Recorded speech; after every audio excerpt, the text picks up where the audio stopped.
अस्सलाम वालेकुम। 2.5 मरला 2.5 मरला का हमारा ये ब्रांड न्यू खूबसूरत सा घर तैयार हुआ है, जिसमें आपको tile, marble, ceiling, wooden work बेहतरीन है। ये आपका गराज रीजनेबल साइज का गराज, छोटी गाड़ी मेहरान आल्टो की इजीली पार्क हो सकते हैं। खूबसूरत सी निशेज तैयार की गई है गराज से सीढ़ी फर्स्ट फ्लोर के लिए।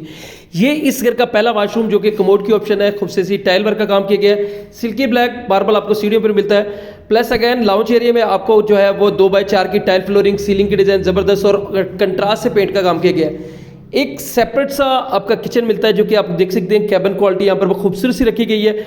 आपके फ्रीजर खड़े करने के लिए भी प्रॉपरली जगह है। और ग्राउंड फ्लोर पर आपको एक मास्टर साइज में बेड मिलता है, जहाँ पर आपको 2x4 की tile flooring, attach bath, ventilation के साथ मिलता है। ये इस घर का दूसरा वॉशरूम आ गया।